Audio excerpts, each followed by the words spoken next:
Hello, hello, hello, everyone, and welcome to the Emotional Entrepreneur Show with Summer and Jen.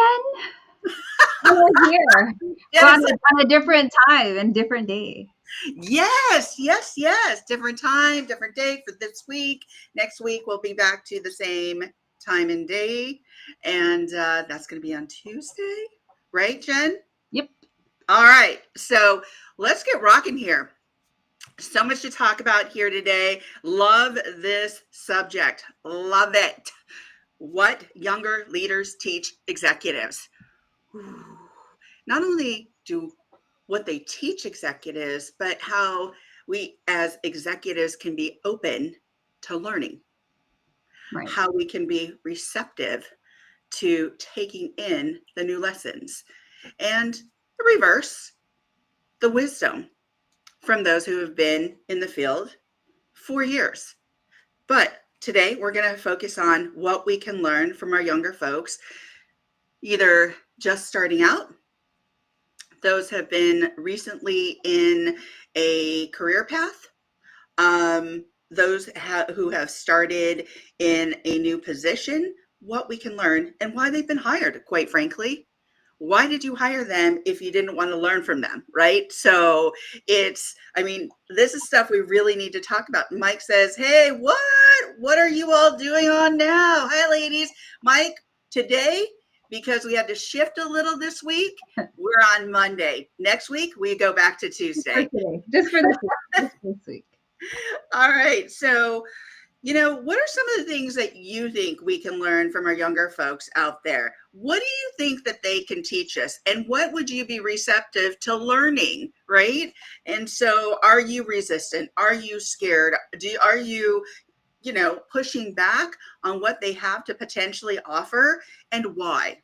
Why is that? So Jen, what are your thoughts about this subject today? What are your thoughts out there about this subject? I think it's a good one to pay attention to because there's so much that we can learn from the younger generation, younger leaders. And in fact, this month is Youth Leadership Month.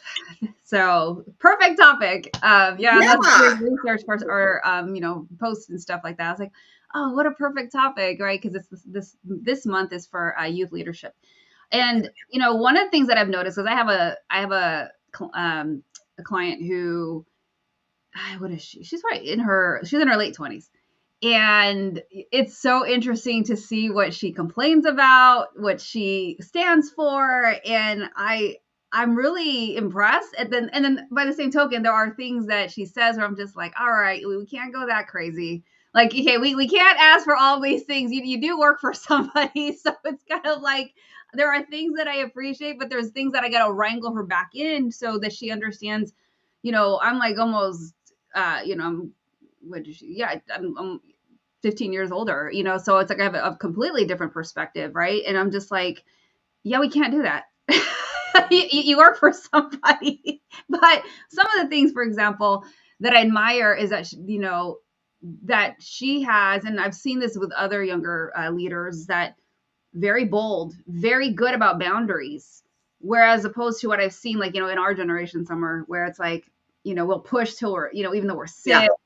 We'll just keep going, or we'll stay quiet because we don't want to rock the boat, ruffle feathers, whatever idiom we want to use. But these young leaders, they're very good with boundaries. Yeah.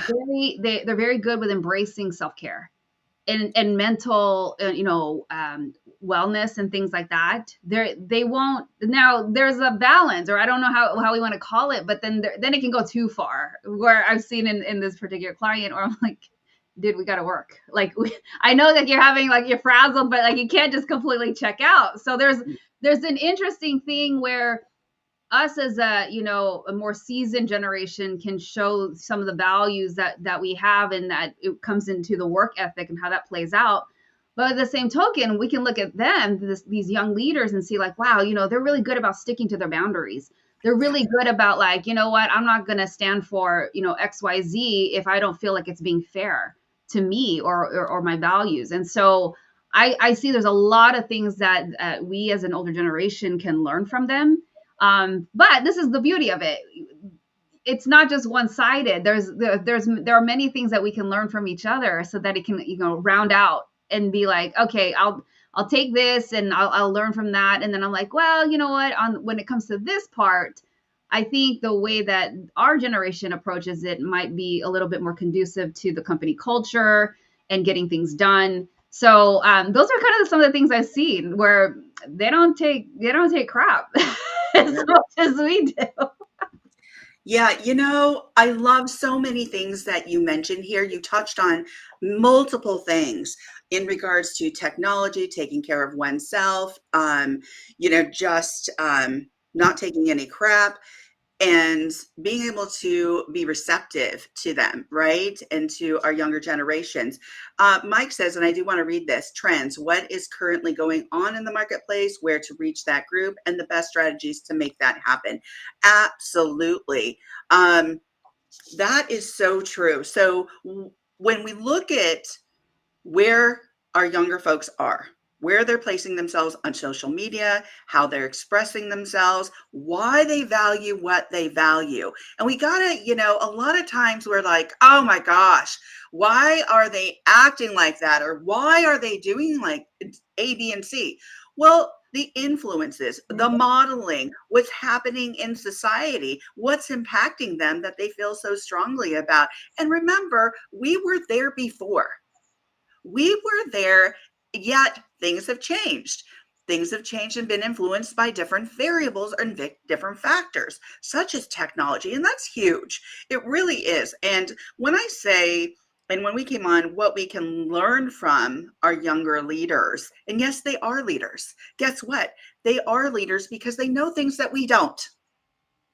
They've experienced things that maybe we haven't experienced. And we all live a different life, a different situation, experience life in a different way, right? So some of the things that maybe they've been had more exposure to is, of course, technology. Right. Maybe they're more tech savvy. Maybe they know more automation and AI. Maybe they've just been exposed to it more. Social media and branding, they've been out there. They've been doing it, right? It may not be as strategic, maybe, as maybe something they can learn from us in regards to systems, strategy, those kinds of things, because of how we've worked in systems. That's strategy. They can learn that. But they can also teach us something about being on social media, what that looks like. Yes, some branding, being more agile, maybe to problems, maybe not. I mean, I think what influences our young leaders a lot of times, especially when they're going into an office, is not knowing a system, not having worked in the system. But guess what? We were there once. Right. And guess what? We had to learn. So have some grace.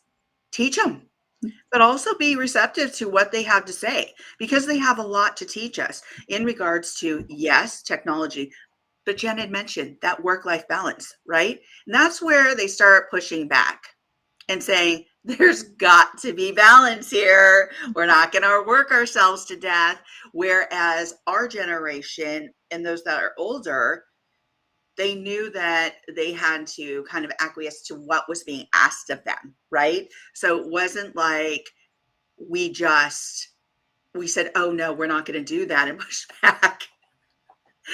We were taught that we do what we have to. We say yes to everything.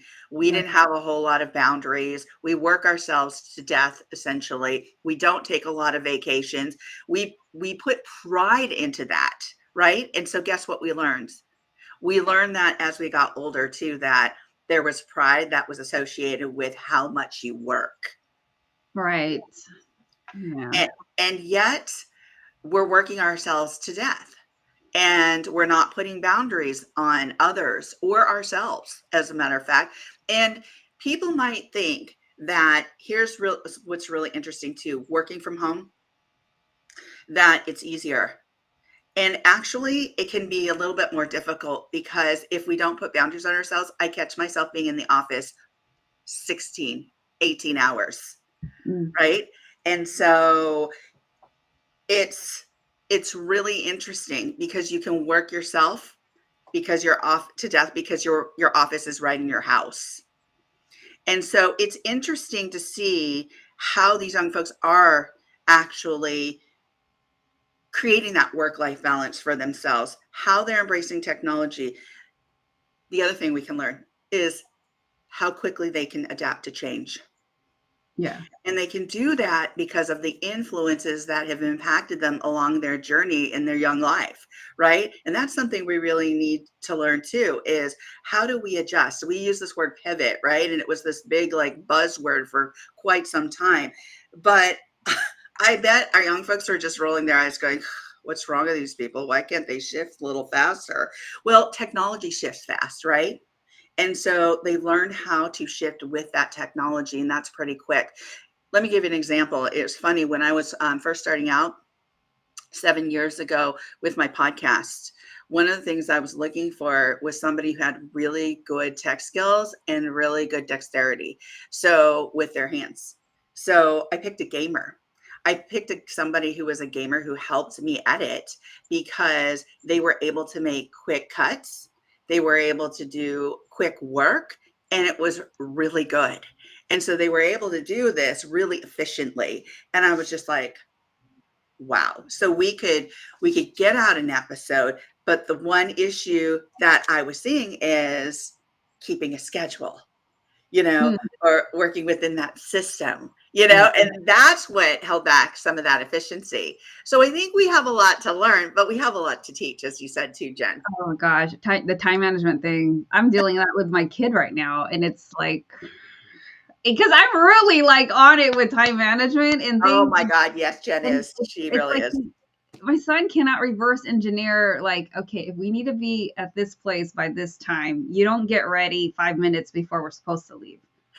Like things like that, and I'm just like, oh, it doesn't matter how many times now I have to like backtrack it like a whole day ahead. It's just all kinds of like what dimension is your brain in? Like, I don't understand why this is so difficult. Yeah, it's very floaty sometimes. Yeah. Very like, oh, I'll get to it when I get to it. And that's what I'm saying. Like, I think there's a time and place to be like that. I Yeah. think it's wonderful. You can be in that space where you're just like, I don't have a care in the world, because we do need that downtime. But when things got to get done, that's not the time to be floaty. And so it's kind of like, oh gosh, it's tough to deal with the time management and the organization. And so those are the things that I think definitely, in our generation, the Gen Xers and baby boomers, I think we definitely can teach those skills and helping them have that structure. Because that article that I shared with our group, was it last week? Yes. Yeah, I mean it's sad because there's all these employees. I'm sorry, the employers that are firing the younger people because of the lack of these structures, lack of these skills, and it's almost like they're shocked. Like, well, why am I getting fired? And I'm like, it's these basic things. So there's a lot that both the generations have to offer each other. Absolutely. Time, structure, systems. It's funny because I've been seeing a lot of like news segments, articles about these younger generations being fired quickly. They're being hired and they're also being fired quickly, right? Wow. And I'm not sure if it's our lack of understanding, our lack of patience, right? Our lack of our systems, and being able to teach that, our ability to teach. So it's, we're thinking that we're going to replace these people really quickly. Well, we have to shift our mindset to that this is the next generation. There are many generations coming up after us, and we do need to impart some things that will help support them in their journey, their professional journey, such as a systems approach. What does that look like? If that doesn't work for them, hear them out. Hear them out and say, then what do you want to change about this system? What do you want to change? And when I speak of systems, I'm talking organizational systems, company systems, departmental systems that aren't working for them, that aren't where they feel less efficient, or they don't have a purpose, or they're not in alignment with that vision. So be really clear, because one of the things that I've also been reading and been noticing is they don't like phone calls. They do like texts. Texts are, and I know Jen can align with this. Texts are quick, except when Jen and I text on WhatsApp. Um, I don't like phone calls either. yeah, except she'll do a good DM, a 13-minute DM. Yeah, I'll do a DM. I just because I can do other things. If I'm on the phone call, I'm just sitting there on the phone call. But people tell me like, "Oh, it's faster." I'm like, "No, it's not. Not for me. It's not." Right. And so Jen likes to multitask while she's doing something. And so maybe we just need to learn more about what they find more efficient, what they have the patience for as well. Do they want to come in and talk about their day? Not necessarily. Is it good that we teach them about people skills, about connection?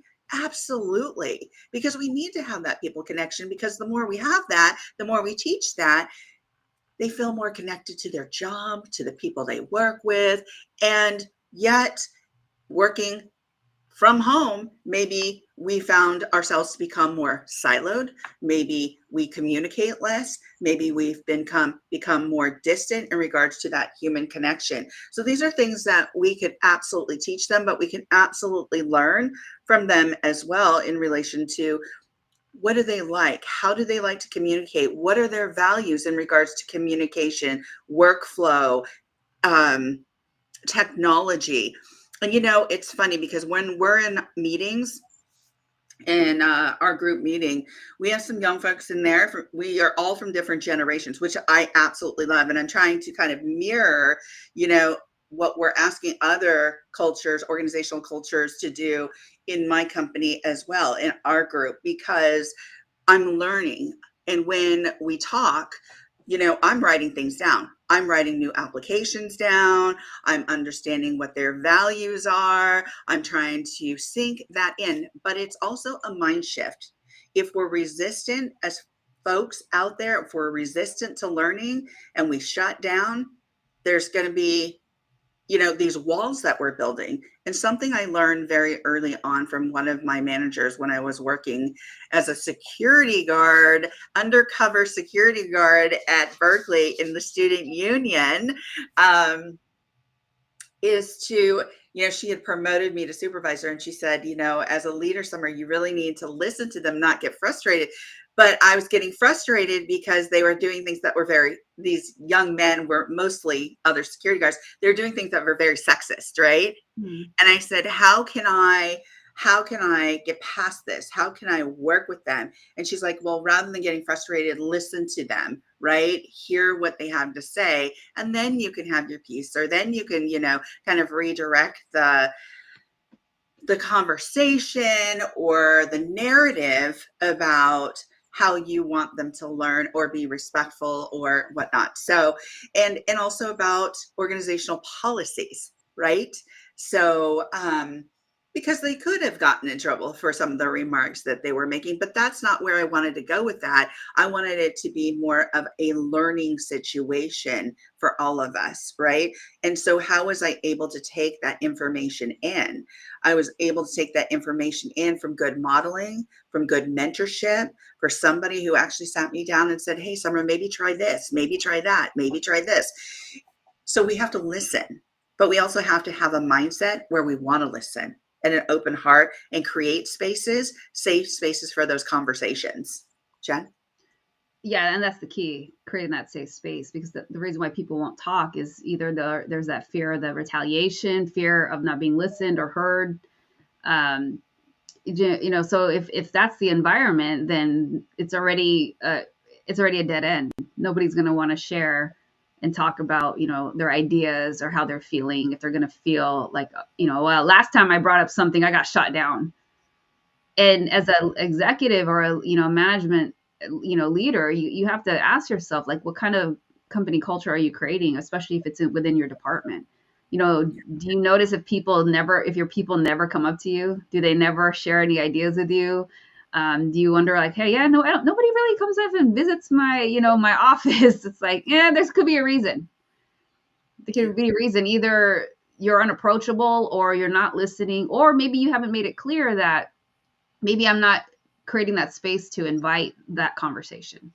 And Right. so those are things to pay attention to. So, and I know anytime I've worked in some kind of environment, there's always some kind of tension between, the um, employees and the management. Always. There's always. It's a never ending thing I've always seen. And the only place I've seen it work well is when I've been in startups. But then again, the startups I've been in, they were all young people. So that was a huge difference. There is something, I think there's a correlation between much older generation and younger people, and not creating those spaces where it feels like everybody's voice is heard, everybody's ideas are valued, um, as opposed to the typical structure where there's a bigger age differential. The older generation, it's almost like they're feared, or it's like, the whole, like, well, this is how we've always done it. So then people don't want to speak up, because either they presented ideas and then they feel shot down. And that's when you just get people like, well, screw it. I'm not going to care. I wanted to share ideas, and I've heard these conversations or these types of things said over and over and over the years, where, Yes.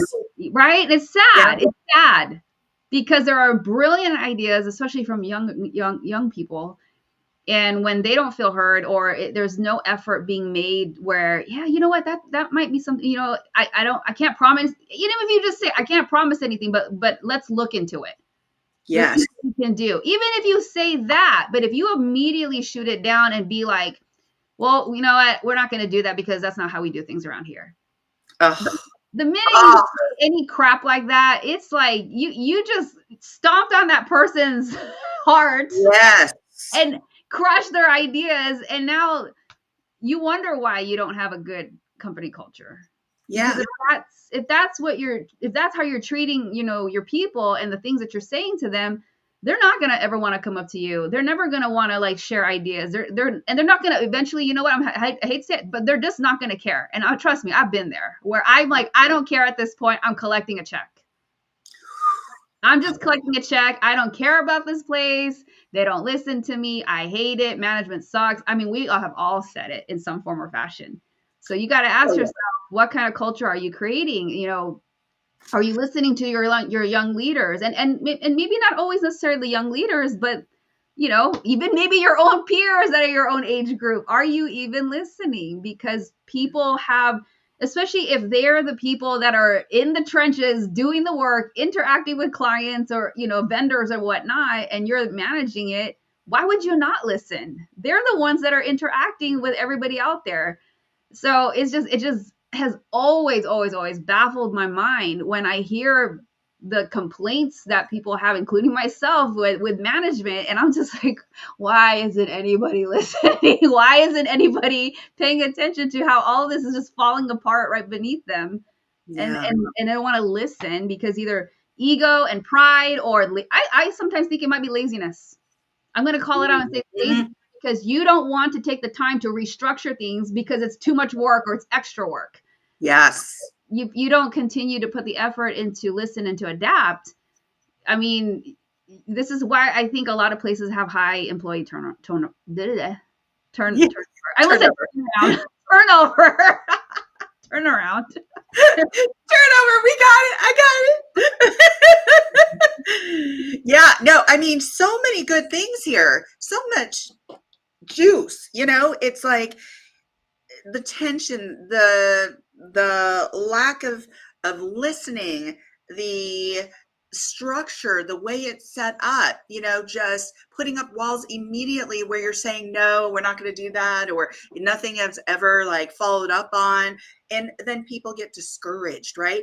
And I want to talk about this idea of discouragement too, but I want to read this from Mike. He said, in the leadership training I do, I often ask, Why are you taking the class? A lack of communication, people skills often is a reason for the younger generation. Mm, Very interesting. And I yeah. think that's so important, Mike, is people skills is often communication is often the reason for younger generation. I have a question for Mike, real quick. Yes. Mike, is it the younger generation that acknowledge like, oh yeah, I need to take a class because I don't know, or did somebody tell them to take a class so it's called out? Oh, I'm curious which one it is. interesting. Yes, yes. Wow, that's a good one. So yeah, Yeah. we want to hear your answer, Mike, on that one. But here's what I will say on some of those things that you had mentioned too. And it aligns with a lot of the things that are happening and we're seeing happen in community today. So, we're asking people, a lot of companies, emotional, both. So Mike says both. Thank you. They're being asked, and some people just go into it because they're purely interested in learning, right? So that's great. That people are recognizing this. And I do recognize, we must recognize also why that's the situation, right? And a lot of that influence is technology because that is a wall or a barrier to that connection, right? Yes, we've had Zoom. Yes, we have Google Meets, yeah, Meetup. Yes, we have a lot of different things where we can actually connect with other people, but that doesn't necessarily mean that we're connecting on a deep level where what it's like to connect in person. You know what it's like when you go to a seminar, a conference, and you're doing these great things. Yesterday, I was talking to one of my peers, and he said, I went to a I went to a conference over the weekend, and he said, and it was extremely beautiful. They had, the swag bags were awesome, but the host was just very glammed up, very reserved, didn't really connect with the people, that were invited. There were a whole lot of people invited from around the world. They were boring speakers. I was just like, oh my God, it didn't engage the audience, right? So they felt disconnected. He said, however, when I went to your, conference with Jen and you, he said in California, where I flew across the country to listen to your speakers, to engage, I left there feeling very connected, engaged, wanting more. It was fun. You did, exercises with a big group. You were able to incorporate that. So we felt connected. And because we felt that connection above all, he said, we wanted more of it. And I said, you know what? That's really great to hear. That's great to hear because he said you and Jen just have this way about you where you're inviting and almost nurturing to a point where we embrace everybody. And And that we is did. that way. And we did. And we did. And we did. God, we to a fault almost. I mean, We just did hug everybody. We did hug everybody. Literally. yeah. And so we were, people were hugging, they were dancing. We had one of those machines where you get up on it and you like have fun and you dance. And he said, and it wasn't boring. And yeah, you might not have had the most expensive like swag bag. He said, but you did have something and you had books in there and you had different things in there that we were learning from the speakers that were there, from the guests that were there, and that connection. So that connection is so important. Creating those safe spaces, I think, is number one in regards to like having those folks feel connected. Once you create those safe spaces, then you have to move forward, right? And be able to listen, whether or not that is to suggestions from our younger folks, whether that is a suggestion box, whether that suggestion email, whether that is a suggestion, whatever, however you set that up, but then be able to discuss it, act on it, talk about ideas to, it, use the ideas in your structure, in your system to support that system, to support those people. So I wanted to go back to the idea of discouragement. So the program that we're working on right now is Core Mentorship Solutions. And I've infused a psychology behind this program, Adler's psychology, Alfred Adler's psychology. And he was the father of modern day psychology. He kind of deviated from Freud, because he had different ideas. He said there are multiple factors that influence why we do what we do. He said, but one of the things that he really believed in, and something that I practice over and over again, is in understanding this concept, is people become discouraged. And at the point of discouragement is when they shut down, they quit, they give up and stop working. But where, before you get to that point of discouragement, it's about recognition. It's about keeping your community connected, coming from a very different perspective in relation to that hierarchy, right? So rather than a hierarchical leadership, maybe look at more of a flat leadership where you're pushing more collaboratives, less top-down organizational structures, and how to foster that team engagement. Those are really key concepts, and not just concepts, but practices to put into place. If you need help with those practices and these transitions that you're going through, reach people like us, because that's what we're here to do, because we don't want your workforce to get to the point where they become discouraged and either stop working, stop being productive, or quit, because it costs a lot of money to actually get somebody into your company, get them through the process of, what is that, of Onboarding.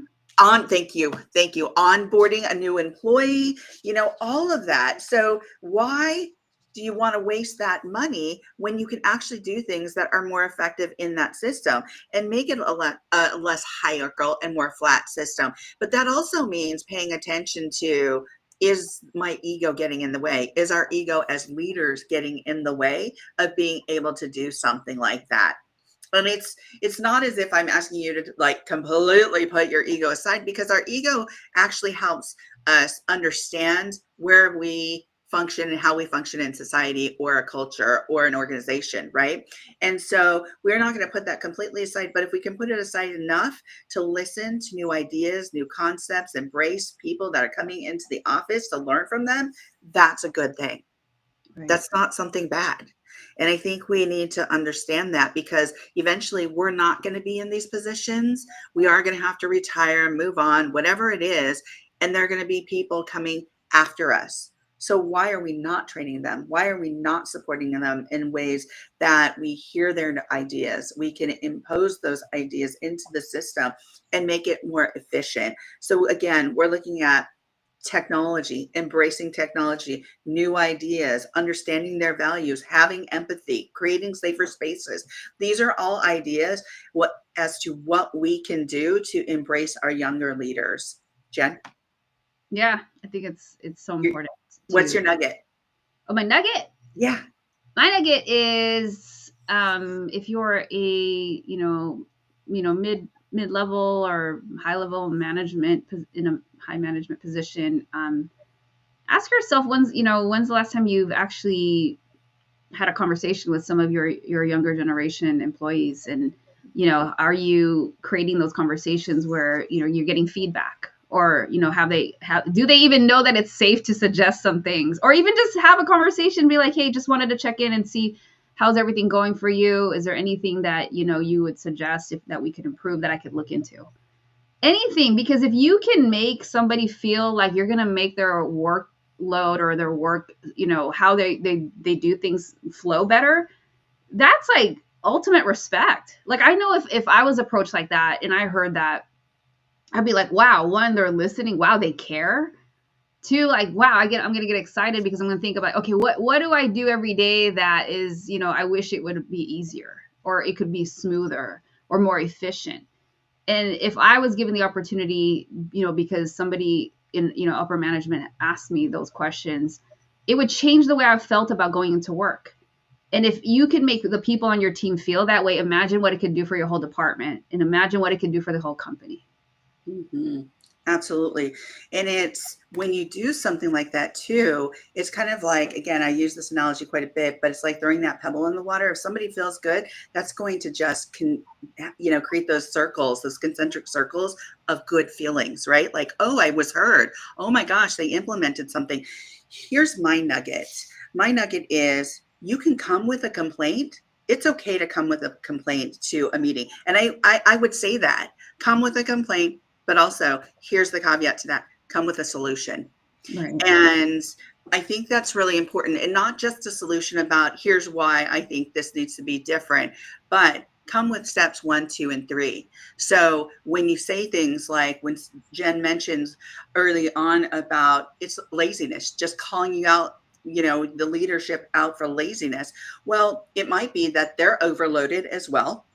They've got a lot of things on their plate and they can't necessarily go and research something that might work. So bring in the ideas, but also bring in the steps to be able, or the possible steps for those possible solutions to A, B, or C, but bring the steps, or bring a strategy with you, because you just don't want to go somewhere and complain, but you also want to offer a solution.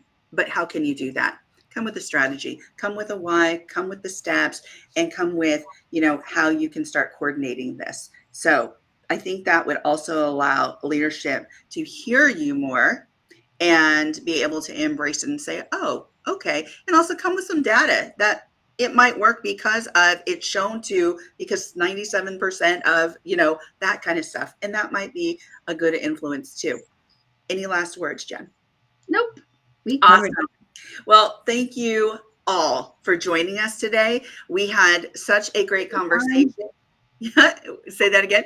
No, I was saying hi to John. Haven't seen him in a while. It's good to see you Hey, hey, hey. So we'll be back next week on Tuesday at, what is it? here. 10 a.m. Pacific, 1 p.m. Eastern. There you go. I already forgot. Because we're off. Our schedule's off. Our day is off today.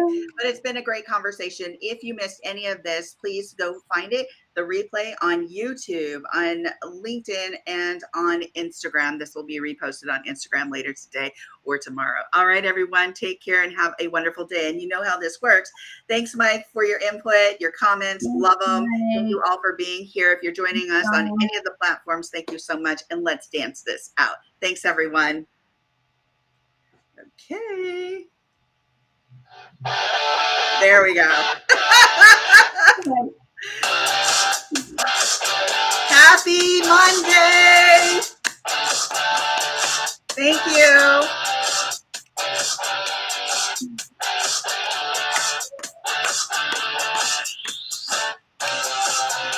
Bye, everyone. Have a great day.